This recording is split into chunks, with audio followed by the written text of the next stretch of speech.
Coucouille!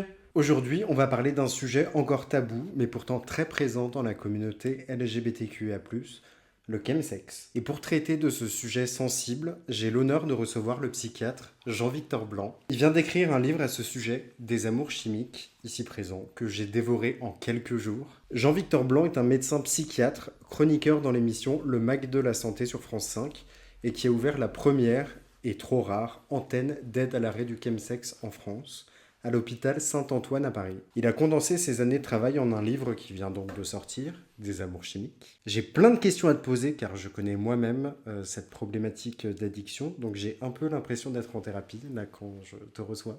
Bonjour docteur. Bonjour. Dans un premier temps, on va essayer de définir le chemsex. Est-ce que tu peux me donner la définition? Le chemsex, c'est l'utilisation de nouveaux produits de synthèse, le plus connu étant la 3-MMC, donc c'est la famille des catinones de synthèse, mais ça peut aussi être la kétamine ou le GHB. Et ces drogues, elles vont être prises vraiment pour l'activité sexuelle, pour la modifier, pour l'augmenter, pour désinhiber. Et c'est vraiment en ça que c'est nouveau par rapport à l'usage sexualisé de drogue, qui est le fait d'avoir un rapport sexuel sous l'emprise d'une substance, qu'elle soit l'alcool ou une autre drogue. Mais par exemple, la cocaïne, c'est pas considéré comme du chemsex si c'est pas un nouveau produit de synthèse? La cocaïne, ça peut faire partie parce que souvent dans le chemsex, il y a une polyconsommation. Déjà parce que les catinones de synthèse, il y en a beaucoup. Ça fait partie de ce qu'on appelle les nouveaux produits de synthèse. Les nouveaux produits de synthèse, aujourd'hui, il y en a entre 800 et 1000, donc il y en a vraiment beaucoup de nouveaux. Les catinones de synthèse, ça va être une partie de ceci.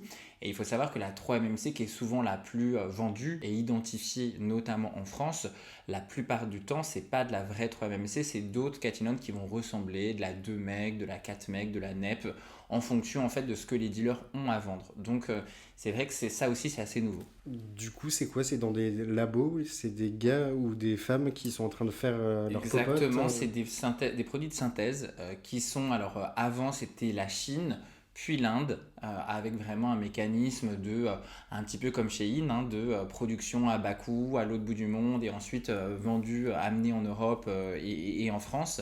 Et de plus en plus, des labos sont démantelés vraiment en Europe, en Belgique, aux Pays-Bas, voire en France, parce qu'en fait, l'avantage pour l'industrie de la drogue, de ces nouvelles drogues, c'est qu'elles coûtent très peu cher à produire et elles sont beaucoup moins compliquées parce qu'il n'y a pas besoin de planter du cannabis ou des feuilles de coca, de les ramasser, de les conditionner, etc. Là, c'est vraiment, c'est en ça que c'est une drogue qui est très nouvelle et très capitaliste, hein, très facile, très peu cher et très proche du consommateur.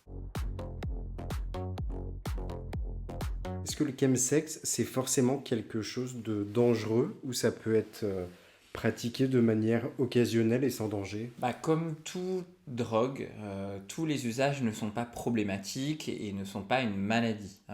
C'est vrai pour même des substances très addictives comme l'héroïne ou le crack ou la nicotine, hein, qui est très addictive. Et pourtant, on connaît tous quelqu'un qui va réussir à fumer une cigarette que en soirée sans jamais développer de dépendance au tabac. Bon, tant mieux.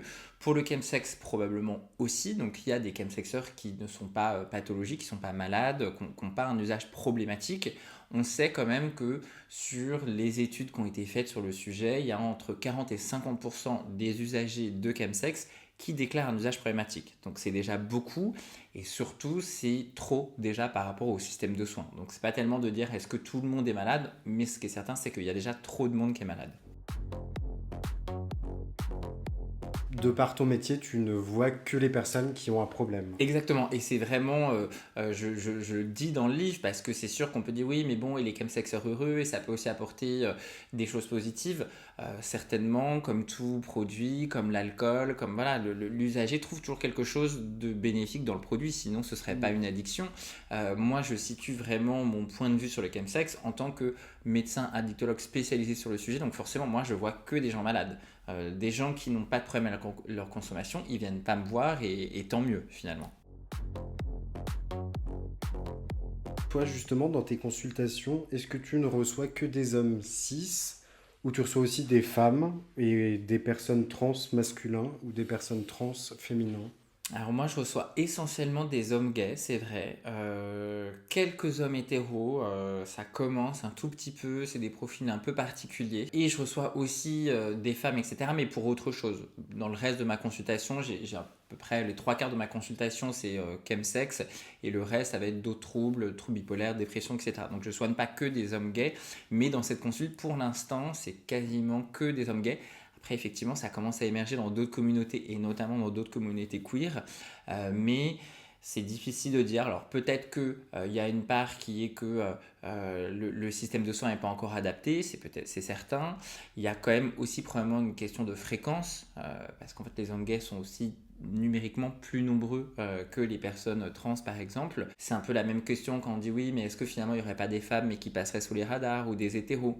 Peut-être, mais en tout cas ce qui est sûr c'est que pour l'instant dans les complications les plus graves, c'est-à-dire les passages en réanimation, les passages aux urgences, les décès, c'est essentiellement des hommes gays. Donc ça ne veut pas dire que ça ne peut pas concerner d'autres personnes, mais en tout cas pour l'instant, ceux qui, en tout cas qu'on voit et qui ont le plus de problèmes, c'est les hommes gays. Justement, dans ton livre, avec tous les témoignages que tu donnes, on voit qu'il n'y a pas un profil type chez les personnes qui pratiquent le chemsex. C'est ce qui m'a frappé, c'est que dans ton livre, on voit que ça traverse tous les milieux sociaux, tous les âges. Est-ce que toi, de par ta patientèle, t'arrives à comprendre ce qui amène au chemsex? Pourquoi les gens vont chercher ces produits? C'est vrai que comme tu le dis, c'est très varié et c'est ce qui rend aussi cette consultation aussi intéressante hein, moi en tant que médecin.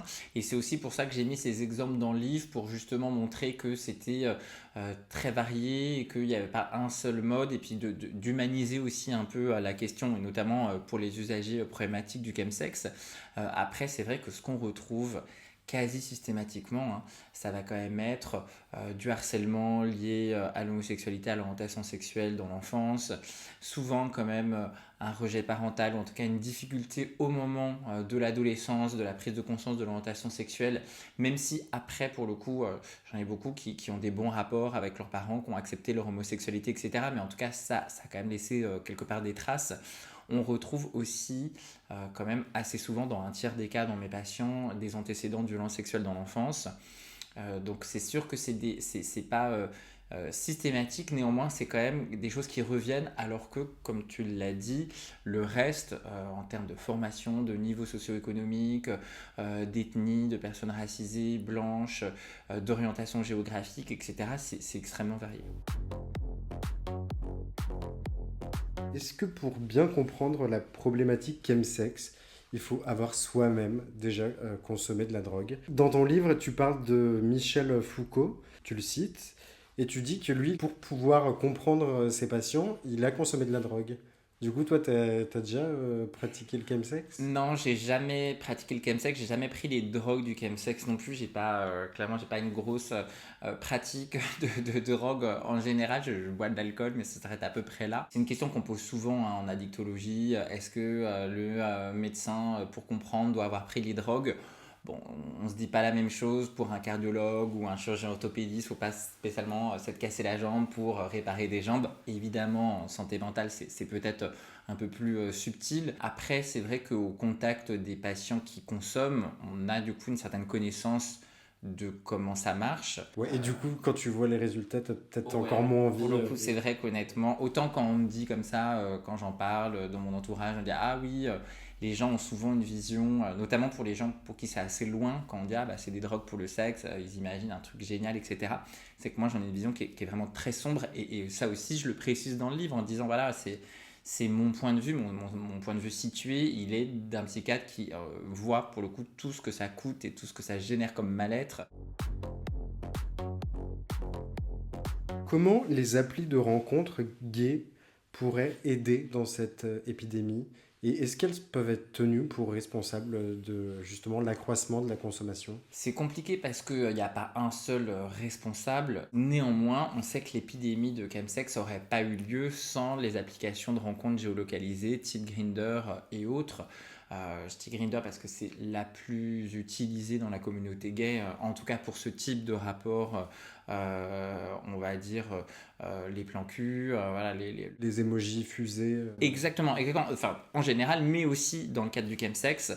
Euh, C'est vrai que la sexualité gay, elle a toujours existé, elle a toujours aussi été marginalisée, elle a été, j'en parle un peu dans le livre, pendant des siècles et des siècles condamnée à la honte, c'est quelque chose qui devait être caché, c'est aussi pour ça que il s'est construit une sexualité gay dans les lieux de rencontre extérieurs, dans le cruising, cas de rapports qui vont être très furtifs, où l'individu est avant tout vu comme un objet, soi-même comme un objet.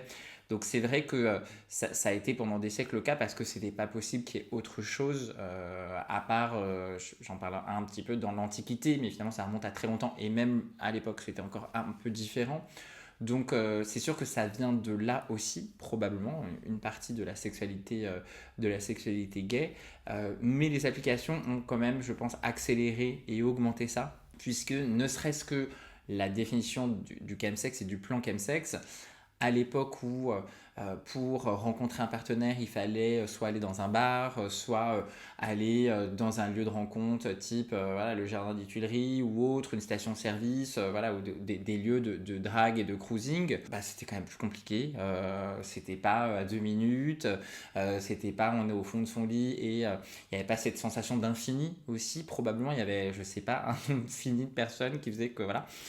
Et en plus, la question de la drogue. Là, aujourd'hui, dans la poche très facilement à n'importe quelle heure du jour et de la nuit dans une grande partie du territoire, même au-delà de Paris, c'est possible en permanence de trouver des partenaires pour avoir des rapports et de la drogue. Et donc, un peu si on fait une analogie, comme les jeux en ligne, par exemple, le casino, ça a toujours existé, les jeux d'argent et de hasard, c'est défini comme étant quelque chose d'addictif depuis voilà, le 18e siècle, enfin depuis quasiment le début des jeux. Mais aujourd'hui, quand on a le casino dans sa poche, bah, c'est quand même plus facile, on joue plus, on sait aussi que c'est des personnes qui vont être plus jeunes, plus de personnes racisées, moins éduquées, par exemple, qui vont plus, du coup, avoir du jeu pathologique parce qu'il n'y a pas le côté bah, il faut que j'aille au casino, il peut y avoir la honte sociale de ah bah il va voir que j'y vais encore, il faut trouver le temps, etc. Là on voit que ça se raccourcit, ça s'accélère, c'est plus facile et en fait c'est quand même la même chose pour la sexualité. Donc clairement le modèle de l'app qui est quand même très addictive aussi est fait pour ça. Donc y a clairement un mélange entre la pratique addictive liée au chemsex et la pratique addictive des réseaux sociaux. Avec l'actualité qui est particulièrement anxiogène, donc guerre en Ukraine, guerre en Iran, inflation, montée de l'extrême droite et la présidentielle dans moins d'1 an. Est-ce que tu penses que le chemsex est aussi un exutoire à tout ça? Oui, bah, chez les usagers problématiques, c'est certain. On l'a vu pendant le confinement, où il y a quand même une augmentation. Et pour beaucoup, si tu encore, hein, encore aujourd'hui, beaucoup de patients que je continue de rencontrer qui viennent pour la première fois, le confinement comme un moment dans lequel soit ils ont commencé, soit la consommation a dérapé, ils ont perdu le contrôle à ce moment-là. Et toutes les études le montrent que, en fait, quand une population, peu importe laquelle, va moins bien, elle consomme plus d'alcool, d'opiacés. C'est le cas de la crise des opioïdes aux États-Unis, c'est le cas de la consommation d'alcool, voilà, lorsqu'il y a une crise économique, en fait, les gens cherchent finalement des paradis artificiels ou s'extraire, ne pas penser à leurs problèmes et du coup consomment. Donc c'est la même chose aussi pour le chemsex avec des spécificités communautaires, mais néanmoins, c'est sûr que c'est aussi pour les usagers problématiques en tout cas un remède à un sentiment de solitude, à souvent aussi dans le parcours des patients, le moment dans lequel ils commencent ou ils perdent le contrôle, ça va être un moment particulier dans leur vie, un deuil, une période de chômage, une rupture. C'est quand même souvent associé, donc c'est pour ça, encore une fois, chez en tout cas ceux pour qui c'est un problème, ça commence à un moment particulier et notamment en général un moment de mal-être. Est-ce que tu as des patients qui viennent te voir pour autre chose que le chemsex, comme la chemslife? Donc je m'explique. Donc imagine un patient qui se droguerait tous les jours dans le seul but d'échapper à la réalité. Est-ce qu'il ferait du chemsex sans le vouloir quand il pratique sa sexualité? Parce que si t'es high H24, la sexualité vient pendant ce moment-là. Mais du coup, tu te défonces, pas pour la sexualité, mais juste pour être high. Et du coup, est-ce qu'on le considérait comme une personne pratiquant le chemsex? C'est une très bonne question. Alors, ça arrive en fait que des patients commencent par le chemsex, donc notamment du coup c'est les drogues du chemsex, ça peut être le slam, donc le fait de s'injecter dans un cadre sexuel, donc qui est très associé au chemsex. Donc ça peut commencer comme du chemsex, mais ensuite rapidement, ou pas d'ailleurs, mais en tout cas à un moment ne devenir plus tellement sexuel. Et ça, c'est le cas de beaucoup de patients qui me disent, en fait, c'est vrai qu'aujourd'hui, quand je consomme, ça arrive que j'ai des rapports, mais c'est pas très significatif et c'est pas que pour ça. Et sur 24 heures de consommation, j'ai peut-être rencontré un ou deux mecs, mais finalement, c'est plus vraiment ça. Donc on continue de parler de chemsex parce que ça a commencé et que c'est les mêmes drogues, c'est un peu les mêmes mécanismes. Donc même si dans les faits, il n'y a plus tellement de sexe, en revanche, quelqu'un qui, et c'est le cas pour ce qu'on appelle l'usage sexualisé de drogue, qui là pour le coup est beaucoup plus vaste, hein. On sait que c'est 5% de la population générale qui n'a aucun rapport sexuel sans être sous l'influence d'une substance par an, enfin dans l'année. C'est 20-30% des plus jeunes qui ont déjà utilisé un produit psychoactif pour l'activité sexuelle, donc c'est vraiment une définition beaucoup plus large. Pour le coup, c'est vrai que les personnes qui ont une addiction, par exemple, à l'alcool, au cannabis, à la cocaïne, qui utilisent du coup les produits pour supporter leur vie, qui du coup consomment tout le temps, vont avoir aussi de la sexualité en étant imprégnés. Mais la grande différence, c'est que quelqu'un qui, par exemple, commence sa journée, qui est dépendant à l'alcool, qui commence sa journée par boire de l'alcool pour se mettre en forme, pour pas avoir de symptômes de sevrage, donc les symptômes qui arrivent quand on arrête de consommer, pour voilà, faire sa journée, travailler, etc. Si à un moment il a une occasion d'avoir du sexe, il sera du coup intoxiqué, mais ce sera beaucoup moins associé à la sexualité que le chemsex où il y a quand même quelque chose qui se cristallise, où la personne n'arrive plus trop à savoir si ce qu'elle cherche c'est du sexe, des produits, en tout cas les deux sont très vite associés. Alors que la personne dont je donnais l'exemple avec l'alcool, elle va pas forcément associer instinctivement du coup l'alcool au sexe ou le sexe à l'alcool. Est-ce que le chemsex est forcément sociable ou ça peut du coup être aussi quelque chose de très solitaire? Ça peut être quelque chose de solitaire. J'ai pas mal de patients qui du coup vont par exemple se masturber avec du chemsex ou avec voilà, des partenaires en ligne ou en regardant du matériel pornographique dans lequel il y a du chemsex. C'est pas tout le temps associé à une socialité, même parfois, alors c'est compliqué parce que ça dépend, même dans ce qu'on imagine, en tout cas dans ce que les patients me racontent, des plans chemsex à plusieurs, etc. Pour beaucoup, ils disent qu'en fait, à la fois c'est ne pas être seul, du coup être entouré, être avec d'autres hommes, et en même temps, tout le monde est un peu sur son téléphone à chercher d'autres partenaires mieux ou ailleurs, ou plus beaux, ou plus nombreux. Et donc en fait, j'ai l'impression qu'il y a quand même un grand vécu de solitude. Enfin, c'est très ambivalent, ce côté social, mais finalement quand même très seul. C'est pour ça que derrière l'idée peut-être initiale ou le fantasme du chemsex, de dire ah c'est de la liberté sexuelle, c'est de la communion, etc. Moi, et c'est l'hypothèse que je développe dans mon livre, je trouve que c'est plutôt quelque chose quand même de très capitaliste, où c'est finalement un partenaire ou un autre, ça change pas tellement. Il y a le truc de, effectivement, plus on sera, plus ça va durer longtemps, mieux c'est quand même des logiques qui sont finalement très individualistes, très consuméristes, pas très utopiques. Enfin, Tu vas même consommer quelqu'un que tu n'aurais jamais consommé en temps normal si tu n'étais pas sous produit. Là, c'est juste de la chair à canon. Je voulais savoir comment est-ce qu'on sait qu'on a perdu le contrôle. Bah, les signes vraiment d'alerte, ou en tout cas d'usage problématique, ça va être le fait déjà de perdre le contrôle, c'est-à-dire se dire bah, en fait, ah bah tel week-end, je vais pas consommer parce que j'ai un événement important, ou important pour soi, j'ai un brunch avec des amis, ou je veux faire une expo, ou je vais partir au week-end, etc. Et on n'y arrive pas. En fait, cette chose n'arrive pas, le brunch il est annulé, etc., etc. Le fait que ça va venir par exemple empiéter sur le travail, c'est-à-dire bah, il faut pas que je consomme parce que demain je travaille, mais finalement, donc il y a vraiment cette notion de perte de contrôle qui est centrale dans l'addictologie et dans l'addiction du coup au chemsex. Après, un autre signe d'alerte qui est assez fréquent, ça va être le fait de plus réussir à avoir une sexualité sans produit, qui peut arriver assez rapidement, hein. J'ai certains patients, la première prise de chemsex signe l'arrêt de la sexualité sans. On voit quand même la force de ces drogues et de ce que ça peut engendrer. Et puis après, ça va être tout ce qui va être conséquences négatives pour sa santé, le fait d'avoir des pertes de connaissances, ce qu'on appelle un géol avec le GHB, Globalement, tout ce qui va montrer qu'en fait, on se fait du mal et que malheureusement, on continue. Ce qui est un symptôme là aussi de l'addiction. Et du coup, dans les risques physiques sur le long terme, qu'est-ce qu'il y a? Vu que c'est des nouvelles drogues qu'on n'a pas beaucoup de recul, en fait, même la plus vieille des catinones, elle a une vingtaine d'années. Et en fait, les catinones d'il y a 20 ans sont même plus les mêmes qu'aujourd'hui. Donc, honnêtement, on ne sait pas vraiment. Si on regarde des produits qui ressemblent et qui sont un peu plus vieux, comme la cocaïne ou la méthamphétamine, on sait que pour le cerveau, c'est pas très bon, les psychostimulants.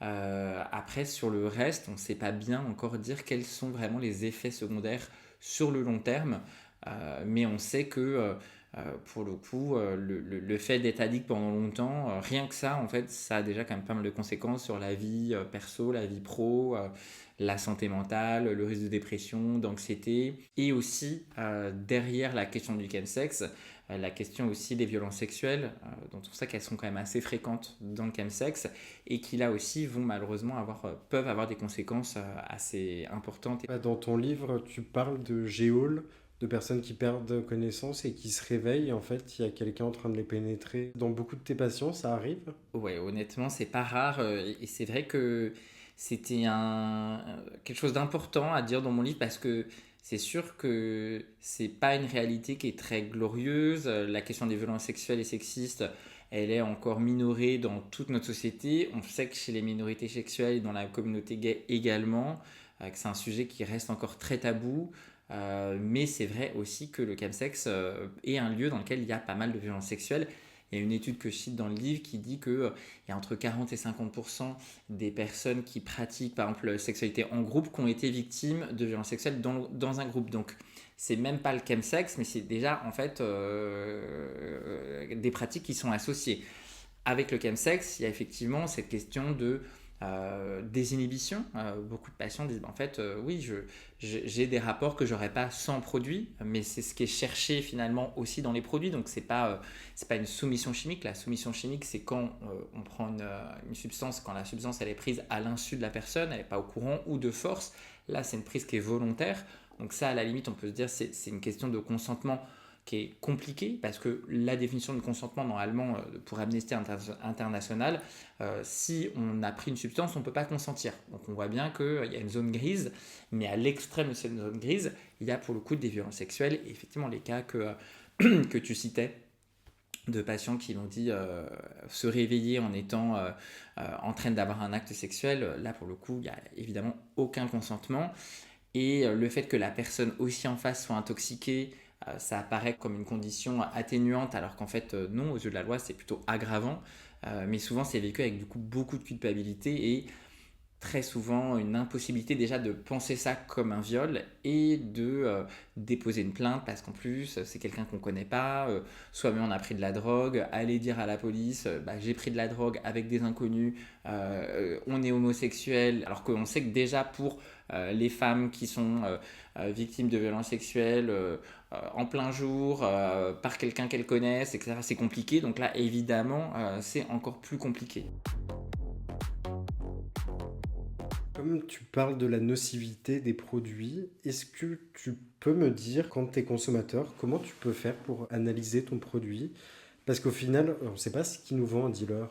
Effectivement, on sait que dans environ 4 cas sur 10, la drogue qui est achetée n'est pas la drogue qui est prise. C'est le cas à Bordeaux par exemple où il y a une série de décès parce que certains produits vont induire plus de délire ou plus de descente ou être plus forts, moins forts, etc. Donc c'est sûr que c'est aussi une réalité de la consommation de produits stupéfiants qui est qu'on ne sait jamais vraiment ce qu'il peut y avoir dedans et encore plus c'est vrai avec ce type de produit. Où est-ce qu'on peut les faire tester? Il y a des associations qui existent, notamment une qui s'appelle Analyse ton prod, qui dépend, alors il me semble que c'est à Fernand Vidal qu'ils ont un local physique où on peut aller effectivement faire tester son produit sans risque médico-légal, parce que voilà, c'est pas ah bah vous venez et puis il y a la police qui Ouais. à la sortie, bon voilà. Donc non, c'est vraiment 100% sanitaire qui existe. Je sais aussi qu'ils se déplacent et notamment initialement c'était beaucoup en soirée. en soirée, par exemple techno, rave, etc., pour faire tester son produit. Mais ce qui est spécifique aussi avec le chemsex et qui rejoint un peu ce qu'on disait tout à l'heure, c'est que le chemsex, il s'est aussi accompagné d'une certaine privatisation de la vie sexuelle. La plupart, la grande majeure partie des plans chemsex se font dans la sphère privée. Donc c'est vrai que ça sort et c'est aussi pour ça que ça a été invisibilisé pendant des années. C'est pas dans les bars, c'est pas dans les boîtes de nuit, c'est pas dans les soirées. Ce qui fait aussi que du coup, il y a un mouvement de fermeture. On sait que les gens sortent moins, vont moins en bar. Rien que dans le Marais, on voit bien qu'il y a beaucoup de bars, de boîtes de nuit qui ferment, etc. Ça se joue du coup dans la sphère privée. Donc c'est vrai que par exemple, c'est plus difficile pour les usagers de faire tester du coup leurs produits dans cet environnement-là que dans un festival, etc., où il y a ces outils-là. Comment est-ce que l'entourage peut faire pour aider un proche sans le ou la braquer? Avant tout, essayer de se renseigner un peu sur ce qu'est le chemsex parce que c'est un sujet qui est encore tabou et qui convoque plein de tabous. La sexualité gay, les drogues.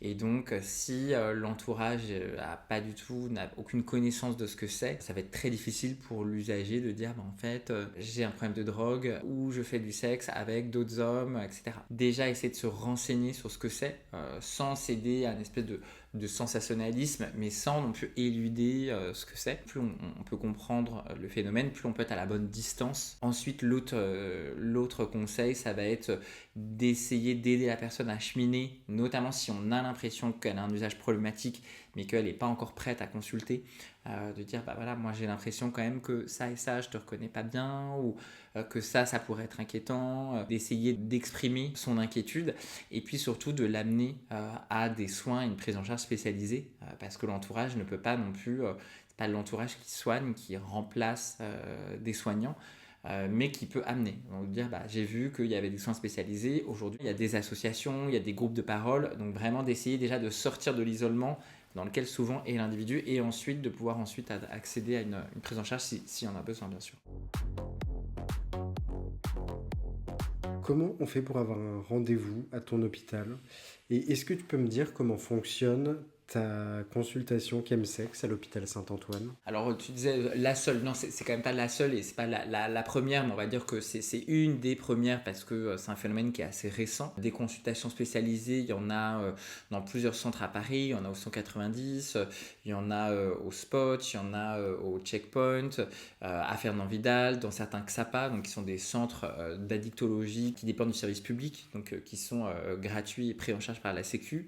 Ce qui est compliqué, c'est que toutes les consultations spécialisées, elles sont aujourd'hui remplies. La mienne, elle est complètement saturée au point que là, on est en train de suspendre les nouvelles admissions parce qu'il y a trop de patients et que c'est vrai qu'on peut se soigner du chemsex, mais c'est vrai que souvent, ça prend quand même un peu de temps. Bon, ça, c'est vrai en psychiatrie en général. C'est pas en une consultation où on guérit miraculeusement quelqu'un. Ça prend plusieurs consultations, ça peut prendre des mois, voire quelques années. Mais on y arrive, mais en tout cas, il y a besoin de ce temps. Et donc, en fait, c'est pour ça qu'on ne peut pas voir des patients à la chaîne une fois et se dire, bon, voilà. Donc, ça, c'est sûr que c'est un vrai défaut et un vrai problème en ce moment. D'où aussi l'intérêt, de toute façon, parce que ce pas les mêmes positions, mais aussi du rôle des associations pour un premier repérage, pour un soutien communautaire et aussi de la prévention. Tu le racontes dans ton livre, toi, ce qui t'a motivé à lancer cette antenne chemsex à l'hôpital Saint-Antoine. Quelle serait pour toi l'étape supérieure à franchir pour améliorer la lutte contre les addictions en France? Bah déjà, quand même sortir pour le gouvernement de cette politique pour l'instant très répressive, hein. La seule chose qu'on a eue sur les addictions pendant l'année de grande cause nationale autour de la santé mentale, ça a été la campagne de culpabilisation du ministre de l'Intérieur en criminalisant les usagers.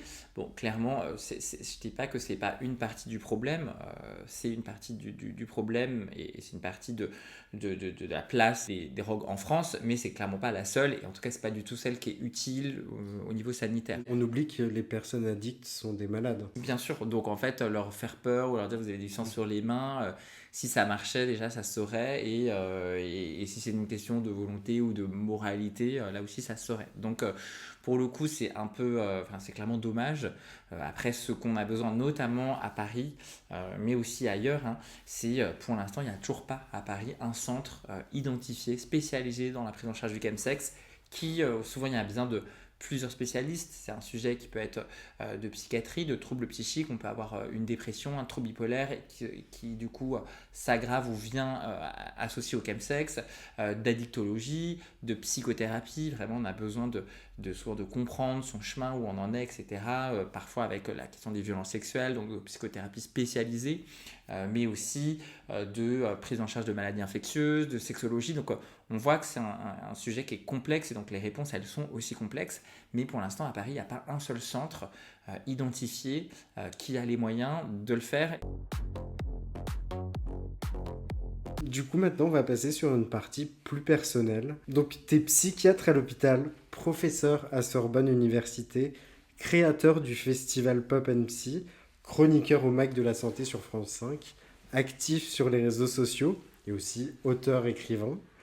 Où est-ce que tu trouves toute cette énergie? Il y a une équipe qui bosse avec toi ou tu bosses majoritairement solo? Le festival, je l'ai cofondé avec Emmanuel Felous et Florence Trédez. Et puis maintenant, on a aussi Léana, une chargée de prod. Et il y a toute une équipe derrière parce que c'est devenu un gros chantier, un gros projet. Donc, on a l'année dernière, on a eu 15 000 personnes. Enfin, c'est assez conséquent. Donc, évidemment, il y a toute une équipe derrière. À l'hôpital aussi, je travaille avec une équipe. Mais même derrière ce livre, je l'ai écrit tout seul. Mais la maison d'édition, Le Seuil, m'a vraiment bien accompagné, etc. Donc c'est vrai que j'ai plusieurs projets et plusieurs casquettes. À la fois, parfois, c'est honnêtement parfois fatigant, hein, surtout de jongler d'un métier ou d'une casquette à l'autre. C'est ce qui est aussi génial, c'est que du coup, je suis médecin à mi-temps à l'hôpital. Je suis 3 jours par semaine, où j'aime beaucoup ce que je fais, notamment cette consultation spécialisée, et où je fais aussi voilà, l'enseignement, la recherche sur le chemsex. Les 2 autres jours, je m'occupe de Pop et Psy, des conférences, de l'écriture, des rencontres, etc. Tous les métiers se nourrissent, donc c'est vrai que parfois je me dis, bon, il y a des moments où j'ai l'impression d'être vraiment dans un espèce de continuum où je vais au ciné, voir un film dont je vais parler dans une chronique et qui en même temps me fait penser à un patient. Et c'est finalement très énergisant aussi d'être toujours dans cette espèce de flux. Ça s'est fait un peu sous la contrainte, entre guillemets, parce que moi je voulais être à temps plein à l'hôpital, mais à l'époque l'hôpital n'avait pas assez d'argent pour me prendre à temps plein, alors que clairement c'est vraiment un salaire de médecin public. Enfin bon. Et c'est au moment où mon premier livre Pop et Psy est sorti. Et rapidement, j'ai eu d'autres activités à côté, donc j'ai pas eu besoin de faire du libéral parce que j'avais pas envie d'en faire. Mais c'est vrai que aujourd'hui, je regrette vraiment pas du tout. Et je pense qu'au contraire, être tous les jours à l'hôpital, ça m'aurait peut-être plus usé finalement que là, être avec toi, à parler de ce sujet et de ce livre. Je suis trop content qu'il soit sorti et qu'il soit aussi bien accueilli. Les retours sur ce livre, positifs et négatifs ou que du positif? Des retours très positifs sur les réseaux sociaux. D'abord, notamment, il y a eu cette vidéo sur Brut qui est sortie le jour de la sortie et qui a été très vue et où beaucoup de monde m'a dit, voilà, avant même que le livre, du coup, qu'ils le lisent, ça m'a fait du bien que tu parles comme ça de ce sujet-là dans un média, etc. Donc de reconnaissance du sujet qui était très touchante. Beaucoup de monde par rapport à mes autres livres qui étaient plus des manuels sur la santé mentale et la pop culture, mais qui du coup avaient peut-être un lien moins direct avec ce que pouvaient vivre les gens. Là, c'est vrai que beaucoup de gens m'ont dit, je l'ai lu dans le week-end, je l'ai lu rapidement, et voilà, je l'attendais ce livre, enfin, quand même une attente qui est là aussi très touchante en tant qu'auteur. Pour les personnes qui sont un peu plus loin du sujet, soit les journalistes ou l'entourage ou même des proches qui du coup le lisent parce que voilà, ça leur fait plaisir parce qu'ils me connaissent. Quand ils en parlent, je retrouve vraiment ce pourquoi je l'ai écrit, en disant en fait on se rend compte que c'est un sujet qui est complexe, que c'est aussi beaucoup de souffrance, mais que l'histoire de patients c'est hyper intéressant, enrichissant, et ça change l'image qu'on peut avoir de personnes qui prennent de la drogue, etc. Les clins d'œil à la pop culture, donc franchement c'est hyper beau. C'est un truc que j'ai adoré dans ton livre, c'est qu'il n'est pas moralisateur du tout, il n'est pas glauque. Comme tu parles de beaucoup d'histoires de patients, il est aussi plein d'espoir. Vraiment bravo, il est vraiment bien. Enfin, je ne suis pas payé pour dire ça, promis. Il est vraiment très très bien. Parce que moi, le chemsex, c'est quelque chose qui touche pas mal de proches autour de moi. Et du coup, d'en parler, je trouve ça bien. Et de justement pas ce côté professoral ou moralisateur en mode bouh, pas bien. Et toi, en plus, du coup, t'es vraiment calé sur le sujet, puisque 3 jours par semaine, tu vois des patients. Comment t'as eu envie de devenir docteur? Comment ça t'est venu ta vocation? C'est une bonne question. Honnêtement, docteur, je dirais pas que c'était une vocation. J'ai beaucoup hésité à l'adolescence, T'étais ouais, au bon en lycée. maths, du coup, et J'étais t'as fait S. plutôt bon en S. Effectivement, j'étais en S et j'étais plutôt bon en matière scientifique, mais c'était pas ce qui m'intéressait le plus. C'était un peu parce que clairement mes parents aussi m'avaient dit de faire ça pour mon avenir, etc. Mais instinctivement, ça m'intéressait plus. Je pense l'histoire géo, etc. Mais bon, j'étais dans une famille de scientifiques, donc j'ai fait S et j'ai fait médecine sans trop savoir vraiment pourquoi et j'ai eu le concours, etc. Donc après, une fois que c'est assez dur et tout, donc une fois qu'on l'a, on se dit bon finalement on continue. Mais les études de médecine, j'ai pas trouvé ça très intéressant pour le coup. C'était beaucoup de par cœur. Pas du tout créatif, très très un moule. Franchement, après j'ai rencontré des gens géniaux, donc j'ai passé quand même de bonnes années, je suis parti en Erasmus et tout. Donc, ensuite, le stage de psychiatrie m'a vraiment plu. Et là, je me suis dit, waouh, c'est la première spécialité vraiment qui est beaucoup plus connectée du coup au reste de la société, qui fait quand même beaucoup plus dans proche des humanités aussi, où les médecins ils peuvent parler de plein de choses, de littérature, de cinéma et pas que de un type de procédure chirurgicale ou de nouveaux médicaments et tout. La psychiatrie, j'étais waouh, trop bien. Et du coup, j'ai fait l'internat et vraiment là, j'ai adoré. Et après coup, me dire qu'en fait, je pouvais aussi utiliser quelque part un peu ce que j'étais, mes références et mon amour pour la pop culture et toutes les célébrités qui m'ont accompagné pendant mon adolescence et qui continuent de m'accompagner aujourd'hui pour faire passer des messages. Je trouve ça vraiment trop. Enfin, je suis trop content de faire ce que je fais. Ça fait vraiment. Mais c'est vraiment quelque chose Non, non, mais c'est cool, que j'aime beaucoup. Ouais. c'est génial de voir quelqu'un épanoui par son taf. Moi, j'ai appris en lisant ton livre que t'es breton. Tu vois, moi, je suis né à Paris, mais le seul endroit qui me rend heureux et m'apaise, c'est le Var, dans le sud. Donc les cigales, la mer. Moi, je me posais la question, toi, t'as envie de rester à Paris toute ta vie ou t'aimerais bien retourner en province? Pour l'instant, c'est vrai que l'arrivée à Paris, donc je voulais vraiment faire psychiatrie et j'avais le choix de faire la spécialité que je voulais. On choisit une spécialité et une ville et je voulais vraiment venir à Paris parce que voilà, la famille de mon père est d'origine parisienne, donc puis j'avais déjà des bons amis à Paris, donc j'avais vraiment envie de vivre à Paris. Pour le coup, c'était un peu un petit rêve d'enfant, je pense, de venir vivre ici. Aussi pour l'aspect culturel. Bon, pour la psychiatrie, c'est vrai qu'en plus la formation est vraiment bien et peut-être plus complète, en tout cas, oui, que d'autres villes. En tout cas, c'était vraiment un choix et professionnel et personnel. Et c'est vrai qu'aujourd'hui, je me verrais vraiment pas du tout vivre ailleurs qu'à Paris. Et toi, c'est pas une ville qui t'angoisse, Paris? Paradoxalement, au contraire, c'est une ville qui est tellement intense que, justement, par rapport à ce que je disais tout à l'heure, de passer d'un truc à l'autre et d'avoir des journées hyper rythmées et des soirées et des opportunités et des rencontres, c'est plutôt quelque chose qui a tendance un peu à me galvaniser. Alors parfois, je me dis, waouh, il faut vraiment que je me calme et tout, parce que quand il y a des journées où je peux enchaîner 5 ou 6 trucs différents avec des personnes différentes, un podcast, ensuite une interview, une vidéo, enfin c'est pas pour dire, ou voilà, un truc à la télé, machin, une rencontre. Et en même temps, j'adore ça, donc non, franchement, et même, déjà Paris c'est quand même trop beau comme ville, je trouve qu'on s'en lasse pas. Quand on traverse la Seine, machin, on se dit c'est quand même vraiment magnifique. Il passe tout le temps mille choses. Puis je sais pas, il y a cette espèce de promesse, d'intensité qui est au contraire. Après, pour le coup, j'aime beaucoup retourner en Bretagne bon, parce que j'ai ma famille à Carnac. Et notamment, ce livre a été écrit à Carnac, enfin, en assez grande partie parce que j'avais besoin justement de m'isoler de cette intensité parisienne et voilà, au moins, je suis là-bas, il y a personne, l'hiver, il n'y a pas un chat. Donc ça me fait du bien. Comment est-ce que t'as eu l'idée d'écrire ce livre? J'avais déjà écrit 2 autres livres, mais j'avais envie d'écrire un livre sur ce sujet parce que c'était mon sujet de recherche de clinique à l'hôpital. Parce qu'aussi, il y avait très peu de livres sur le sujet. Et en tout cas, pas des livres écrits avec une ambition, on va dire, quand même, un point de vue médical. Il y avait eu Kems de Johan Zarka, mais qui est un roman gonzo, donc écrit par une histoire autour d'un homme hétérosexuel donc qui est quand même très anecdotique par rapport à l'ensemble de vraiment le chemsex, comment ça se passe et tout. Donc, et en plus, qui est de l'autofiction, enfin de la fiction. Bon, en tout cas, j'avais envie d'écrire ce livre parce que j'avais envie, à ma mesure, d'essayer de contribuer à changer l'image qu'on a de ce phénomène, notamment pendant l'affaire Palmade, où on a vu que c'était quand même très sensationnaliste, très, quand même beaucoup teinté d'homophobie, etc.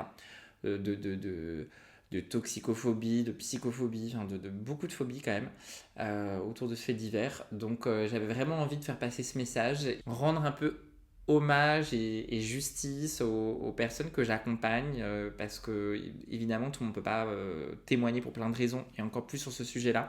Mais du coup, c'est aussi pour ça que j'ai vraiment inclus ces fragments d'histoire qui évidemment sont anonymisés et mélangés, et souvent sont une multiple, plein d'histoires qui sont rassemblées pour la confidentialité, mais où tout est partiellement vrai, et qui est aussi un peu plus personnel, parce que je parle un petit peu de moi et tout, plus que dans les autres livres. Et comment ça t'est venu, Des amours chimiques? Des amours chimiques, j'avais écrit un premier article qui s'appelait Ultramoderne, solitude et amour chimique. Il y a aussi eu cette pièce de théâtre qui parle du chemsex, qui s'appelait Amour chimique. Et donc j'avais un peu dans l'idée de tourner autour de ça. Des amours chimiques, j'avais bien aimé le jeu de mots avec du coup amour, désamour. Ça fait vraiment livre de psy qui est content de sa blague, mais j'aimais bien la consonance. Et puis, parce que pour l'expliquer, je trouve que quand on dit, mais finalement, elles font quoi ces drogues? Certains patients décrivent quand même très bien. Ils disent, bah, c'est comme faire l'amour avec quelqu'un dont on est amoureux sur commande. Et c'est sûr que cette promesse-là, elle est quand même vertigineuse, quoi, et potentiellement très tentante d'avoir l'impression d'avoir du sexe avec quelqu'un dont on est amoureux.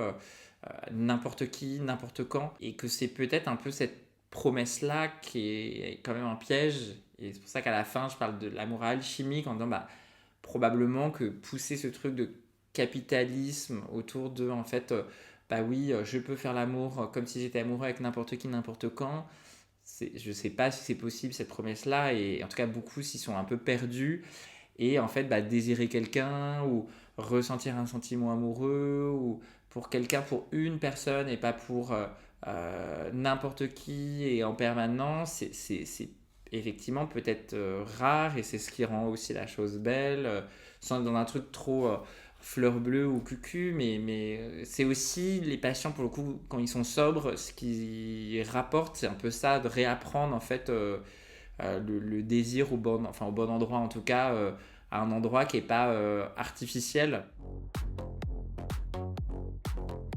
T'as eu des retours de tes patients? Genre quelqu'un qui te dit putain, je suis page 57. Sur le livre, oui, ça commence, mais j'ai eu notamment un patient qui m'en a parlé et qui était très ému. Du coup, j'étais très ému aussi. Qui m'a pas dit ah, ça c'est moi, entre guillemets. Mais qui m'a lu, c'était hyper touchant, qui m'a lu certains passages du livre en me disant ah là je me reconnais, mais qui n'était pas en fait autour des histoires de patients, mais de ce que je racontais. C'était hyper touchant, franchement. En plus, c'est un patient que j'aime beaucoup, que je suis depuis des années. Genre t'as déjà des patients qui sont tombés amoureux de toi? C'est une question dans le transfert, le contre-transfert, qui est vieille comme le monde. Depuis le début qu'il y a des psys, il y a des histoires de psy, entre psy et patients, qui sont des histoires inappropriées. Hein. Aujourd'hui, on sait, enfin, c'est inscrit dans le code de santé publique, on n'a pas le droit d'avoir des relations avec ses patients. Mais je pense que j'arrive à mettre quand même une distance assez importante, parce que non, j'ai jamais eu, alors que j'ai pas mal de collègues pour qui ça arrivait plusieurs fois que des patients se mettent à leur faire des déclarations d'amour, etc. Mais dans la série En thérapie, Oui, ça arrive. exactement, exactement. Ou dans Gypsy, c'est vraiment un lieu commun des trucs sur les psys. Toi, c'est quoi ton self-treat que tu fais pour décompresser après une grosse journée de boulot? Une journée dans laquelle je vais être très sollicité socialement, j'aurais plutôt envie d'aller au cinéma ou un truc où j'ai pas besoin de parler, où j'ai pas besoin de... Ouais, ou une série. Et à l'inverse, les journées, par exemple, à l'hôpital, où je vais être plus dans l'écoute, pour le coup, et une concentration. Parce que les consultations de psy, c'est ça qui est génial, c'est que on est dans une écoute, la personne elle vient une demi-heure dans le mois, et donc tout ce qu'elle a à dire est important. On ne peut pas ne pas écouter ou dire ah bah moi machin, non, on n'est pas là pour parler de soi, etc. Donc c'est une écoute qui est assez particulière, et qui est en même temps qui est génial, hein, d'avoir accès à ça. Mais par exemple, le soir, j'aurais plutôt envie de faire complètement autre chose, de voir des amis ou d'aller à une soirée. Au tango? Au tango, exactement, que j'aime beaucoup. Donc c'est vrai que ça va vraiment dépendre du type un peu de fatigue, mais c'est vrai que aujourd'hui, oui, ce qui me ressource, ça va être oui, beaucoup les loisirs. J'aime beaucoup aller en concert, j'aime beaucoup aller au cinéma, j'aime beaucoup les séries. Du J'ai coup, tu peux l'impression quand de même t'en jamais imprégner sortir. après pour le Ouais, boulot. c'est ça. J'ai l'impression de jamais sortir un peu du truc. Est-ce que tu pourrais me dire une chose que tu as apprise en écrivant ce livre? Le caractère un peu historique que j'ai découvert, notamment le fait que ça fait depuis l'Égypte antique qu'il y a des rites qui associent sexualité, fête et substances, notamment la bière ou des substances d'ailleurs psychédéliques, ensuite dans la Rome antique. Donc ça c'est vraiment quelque chose que j'ai appris en faisant un peu de recherche. Quel est le message que tu aimerais donner à la ministre de la Santé, Stéphanie Rist? Est-ce que vous avez reçu mon livre? Est-ce que vous l'avez lu? La ministre, effectivement, elle a demandé un rapport sur le chemsex il y a 2 mois auquel j'ai contribué avec un prof d'addicto, enfin on était plusieurs, qui s'appelle du coup le rapport Benyamina, du nom de l'auteur principal. Donc ce que je pourrais lui dire, c'est est-ce que vous l'avez lu et qu'est-ce que vous allez en faire? Et essayons de ne pas rejouer le drame et les erreurs de l'épidémie du VIH où parce qu'au début c'était considéré comme un sujet minoritaire, donc pas très important parce que finalement si c'est des homosexuels qui meurent, finalement parce qu'ils ont fait l'amour, enfin, c'est un peu ce qui se disait à l'époque et ce qui explique qu'il y a eu tout ce retard dans la prise en charge de l'épidémie. Essayons de ne pas rejouer ça. Déjà parce que c'est pas très sympa pour notre communauté, mais aussi parce que quand on voit tous les déterminants qui sont quand même très universels autour du chemsex et la place que par exemple les nouvelles drogues de synthèse prennent aujourd'hui, le rapport à la performance, le rapport à la consommation de l'autre, notamment sexuelle, c'est des choses qui ne concernent pas que les hommes gays. Donc pour l'instant, c'est pas le cas, mais je suis pas certain que ça pourra pas être le cas à l'avenir. Donc ce serait quand même dommage d'attendre que ça se soit beaucoup plus étendu et que ça fasse beaucoup plus de ravages pour enfin prendre des mesures et la mesure du problème, quoi. Est-ce que tu aurais un message à donner à un auditeur ou une auditrice concernée par la problématique du chemsex? Je dirais de ne pas rester seul, de réussir à en parler autour de soi, que ce soit à ses proches, à un professionnel, à des associations. Il y a aussi un numéro WhatsApp de aide en ligne. Je mets tout ça à la fin de mon livre. Il y a une espèce pas guide, mais d'informations générales pour se faire prendre en charge et tout ça est accessible de toute façon pour le coup en ligne. Il n'y a rien de honteux, il n'y a rien d'inéluctable non plus, on peut en sortir. Ce serait essayer d'encourager ce premier pas. Même si il n'est pas simple à réaliser, mais aussi il n'est pas simple parce que encore une fois beaucoup de soins sont saturés. Donc je mesure bien en disant ça qu'une fois qu'on se dit j'ai envie de voir quelqu'un, c'est pas toujours simple. Mais néanmoins ça vaut vraiment le coup. On peut déjà passer par l'associatif. Je sais Exactement. que moi je suis déjà allé à des réunions de l'asso Chemspose qui fait un bon taf là-dessus. Même si ton livre est assez bouleversant dans tous les témoignages que tu livres et dans ton vécu de médecin psychiatre, on ressent quand même de l'espoir. Et ça, c'est quelque chose qui m'a frappé parce que après avoir fini ton livre, je me suis pas dit on est tous foutus, alors que avant de lire ton livre, c'était plutôt quelque chose que je me disais. Est-ce que tu pourrais me dire ce qui te rend optimiste? Déjà, l'optimisme dans mon métier, c'est quand même une condition un peu nécessaire en fait, parce que si on ne l'est pas pour des personnes qui leur maladie fait qu'ils ne peuvent pas l'être, clairement, on ne peut pas aider. Donc déjà, je pense qu'on se doit d'être optimiste pour être psychiatre, sinon ça ne marche pas. Et après, de manière aussi plus quelque part un peu rationnelle ou médicale, on sait aujourd'hui qu'il y a des choses qui marchent, d'autres qui ne marchent pas, mais on sait qu'il y a certains médicaments qui marchent, que certains types de psychothérapie marchent, qu'à partir du moment auquel on se prend en charge, ça améliore la situation. Donc mon optimisme, il vient aussi de mon expérience, on va dire, en tant que médecin. Et puis plus largement, Et c'est ce qui est un peu ambivalent dans cette crise du chemsex, c'est qu'on n'a jamais eu autant de visibilité. La communauté LGBTQIA+, il n'y a jamais eu autant de lois protectrices des droits et de l'égalité des droits qu'aujourd'hui. C'est vrai que c'est des exemples que je cite dans le livre, mais qui me concernent aussi directement. Quand j'ai grandi, adolescent, au lycée, il y avait zéro visibilité. Enfin, il y avait voilà, la Gay Pride une fois par an, montrée un peu comme un zoo, ma gloire, et c'était à peu près tout, quoi. Que ce soit d'ailleurs sur la question gay, mais aussi la question des personnes racisées. Enfin bon. Donc aujourd'hui, il y a quand même ça.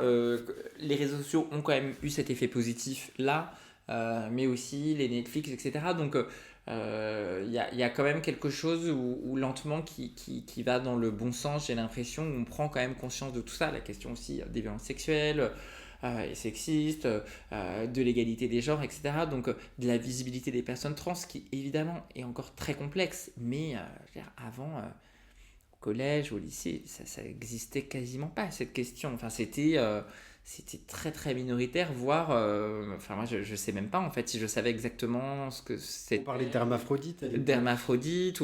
C'est quand même inédit aujourd'hui où voilà, une série comme Euphoria ou des personnalités hyper inspirantes, etc. Donc bon, j'y crois encore, et j'y crois, et je pense qu'il faut y croire, et justement saisir peut-être cette opportunité-là pour se dire bon, je suis pas certain que le chemsex soit le plus libérateur et le plus sympathique qu'on puisse souhaiter à la communauté.